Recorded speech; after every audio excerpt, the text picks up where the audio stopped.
Подготовка к республиканскому фестивалю современной коми-песни «Василей-2020» в самом разгаре.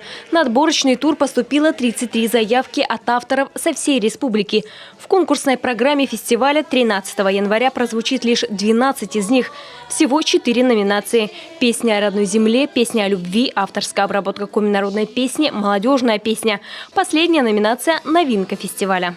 Эта номинация оказалась действительно востребованная. Молодежь сегодня хочет принимать участие, и она талантливая у нас, и по достоинству встать в ряды уже именитых самодеятельных композиторов наравне и с Марком Новоселовым, и с профессиональным композитором Гусевым, и с другими нашими уже именитыми и известными композиторами. Обязательно останется самобытность нашего Василея. Это и традиционные святочные игры, это и танцы, и песни Василея.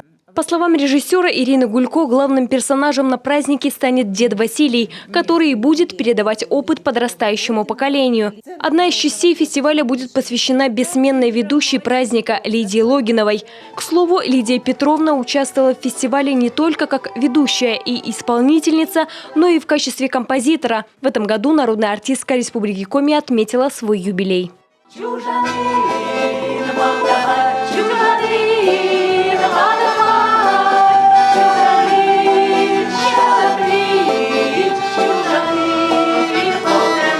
Центром притяжения поклонников коми-песни, как всегда, станет Усть-Куломский дом культуры. Праздник родился именно здесь, усилиями 3 Василиев. В этом году фестиваль впервые пройдет без одного из его основателей – Василия Николаевича Чувьюрова. Это большая потеря не только для фестиваля, но и коми-культуры в целом.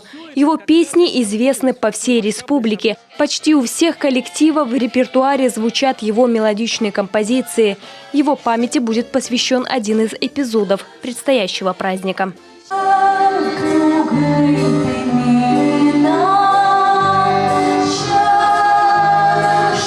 В составе жюри известные деятели республики. Председателем станет один из первых режиссеров фестиваля современной коми-песни «Василей», профессор Московского государственного института культуры Игорь Скляр.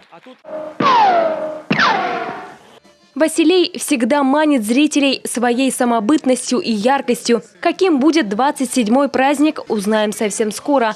Остался лишь месяц для подготовки. Билеты на концерт можно будет приобрести уже с 25 декабря. Анастасия Михайлова, Олег Юшков, телеканал Юрган.